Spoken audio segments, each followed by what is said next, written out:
Welcome into the latest edition of Extra Time. We have a rare treat. Craig and Alain for Europa League Day here on ESPN FC. Frank Leboeuf joining us as well. Not a treat for us. And lots of questions in from you guys for the panel too. Got them here in my email somewhere. You sure? Take your time. I think I'm sure. Here Don't they worry are. about it. Here they are. Mike's got me. We can have Craig do some more French translation. Oh, this is a familiar name for number one. All right, this is what Lamine Yamal looked like at the start of COVID. Is the first, and it's from Bonetti. What? Yes. Okay. Apparently there's a picture, but I don't know if the picture's going to come up with it. There it is. Yeah. Not having it. Oh my God. Well, So it that's was 12. That's 2020. Yeah. All right. Yeah. Okay. I mean, far more important. Are we accepting your husband's questions because you're hosting the show?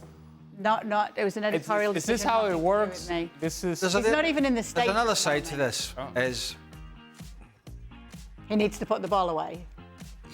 you need to, what kind of life is he leading? He's in Miami as even well at the moment. He's not feels even the with us. need to tweet us in and tell us. No, he didn't tweet us in. They picked it up off Twitter. Oh, so, did he? Yeah. Oh, so this is again. So he's putting on Twitter what a 12-year-old. It went looks like. viral today, so I think that the team thought they'd put it on. What went viral? This tweet. But you know, Lamine Yamal 17. COVID was 2020. There's no surprise he looks like a young boy at 12. Right. How are these things going viral? What does that actually mean? Going viral? Yeah, what does that mean? It got lots and lots of retweets and I tell you what, when I go on Twitter, I don't want anything to go viral. Not that it does anyway. I don't want interaction. I don't want people clicking it. I just don't want it. I want interaction. Most of the people on Twitter you don't are belong to that morons. world. You don't belong to that world, so you can't get it. You're like right, I can't Frank. get it as well, you know. And that's what it is. But you know, I think he got older than we did. We didn't change that much, so blame on him. Just a quick point. So the production team just took it off of your husband's social media. Randomly. Right? And he did not include hashtag FC Extra Time. So how does he qualify controversy? It has to do, the only reason it happens is because he's your husband. Things need to change around here. Yeah, like, I don't know. Divorce him. Wow. A bit of a stretch. That's But, you know, some things need to be done. I think, oh, we're taking a leap here. You know? Sick of you and your tweeting ways. I'm only a man that makes suggestions. I don't know. It's your choice. But While he's going viral, I'll stick with him. But, you know, if the tweets stop performing, I'm out. All right, next question. Next question. Anders, is this... think of the money. And the house. The cars. The kids. Is this the best performance by Manchester United? I don't know what goes through my mind, you know. Like, Is this the best performance by Manchester United since Amorim took charge of the club? well, they beat Man City away, although they were having a tough time. I think it's difficult. I think the answer is yes in terms of the performance, but it has to be asterisks with the 37th minute red card. So, Yeah. good. Yeah, very good performance. Obviously, semi-final, but made slightly easier by the game against 10 men. Okay. What a scene it would be watching Manchester United and Tottenham battle for a Champions League spot next season. Do either deserve it, and who would win? Frank? We don't know. You know, that's completely unexpected. That's for sure. From two teams who finish or who are right now 15th and 16th in the table. So, but it can be a nice game. I mean, they go for it, and it's a final. Everything can happen. So it can be interesting, and definitely I'm going to watch it because I want to see that. But who's going to win? I would say the less bad, but I don't know. I who would is go the for less Manchester bad? United. You go for Manchester Yeah, United. but this word deserve, it's an intangible, isn't it? Because if you get to the final and win it, who's to say that you haven't deserved to do that? You might have been pretty bad all season in the Premier League. But if you're getting to a final and winning it, then you've deserved to do that, have you not? You might have carried a bit of luck, but. Yeah. You know, it to me, it's kind of like the equivalent when teams do the playoff to get into the Premier League, and that becomes sort of like the most expensive game. Either you stay in the championship or you go to the Premier League, and they're two bad teams. But the winner of that changes who they are dramatically. It's the same thing here. If indeed it is Spurs against Manchester United, winning Europa League changes how you go about describing your season, the feeling about the club, who do you think you're going to be in the future, at least in the perspective and the perception of your club. I don't know if it changes the reality inside the locker rooms, but it does change how the club is perceived, and the fact that they're going to be in Champions League, then obviously monetarily, financially makes a huge difference. Okay. What's the bigger accomplishment? Slot winning the Premier League in his first season, or Amorim winning the Europa League in less than a year with United? No, Slot winning the league. 38 games. Unexpected. Not a lot of transfer activity. Okay, Man City fell away and Arsenal were not as strong, but the damage was done in the first 6 months. When those teams were a little stronger, Liverpool did the damage then. They grabbed the baton and they went out steaming out in front, and the rest of them couldn't catch up.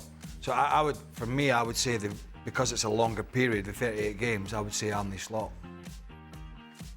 What was that there, Joanne? Yeah, I'm just checking that Yeah, everybody move on. would agree. Yeah, Move on. Yeah, all right. Okay. How much do you think removing the away goal contributed to Champions League games being more open and entertaining? Well, I would suggest once Inter scored their first goal yesterday, a minute in, if we were back in the days of the away goal rule, I don't think Inter comes out of their defensive third the rest of the match. And even if they lose the match 2-1, even if they're still coming out of Barcelona feeling a whole lot better about themselves than losing the match outright without scoring an away goal. And at 2-1, they're like, well, you know, we win at home 1-0, and that's it. That's all it takes. I think it changes how teams approach the way that they play, and it would have been more unlikely to see a 3-3 open match like we saw yesterday back in the day of away goal rules. Okay. Anybody want the away goal rule back? No, Frank? No. All I right. think it's very good like that because it's not done yet. So you have to work hard. Frank, Chelsea is on the verge of becoming the first club to winning all 3 European club tournaments at least once. How do you feel about this? I don't know what to think about the Conference League tournament, I have to say, you know.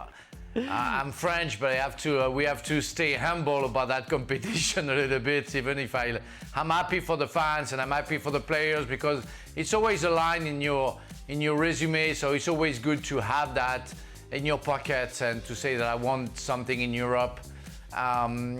So it's good for the confidence of the club and the players and the young players. So it's good to win the Conference League. Hopefully they're going to win maybe the Europa League next season and maybe the Champions League after that. But I don't know. It's good for the statistics. It's good for the fans. For me, it doesn't really mean a lot because it's different players. So it's good for the club. Let's say it's only good for the club. How is it a good thing for Chelsea that they are in the Conference League? How can you spin that as a Well, now positive? that they are, you might as well win it. Yeah, well, that's the only thing that you can say about it. But there is a reason as to why you're in that competition to begin with. And so, yeah, while you're in it, you should be beating your garden. You should. You're Chelsea, one of the most powerful brands in the world. You should be winning this competition.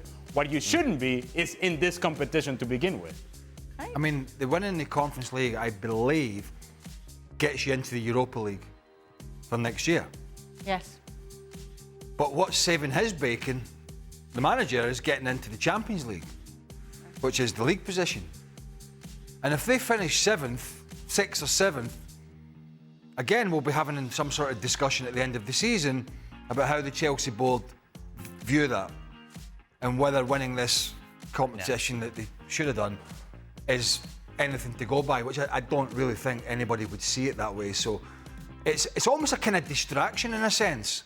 And he'll still play some of his French players because it's all about the league position. That's the only thing he goes to his board and says, this is progression.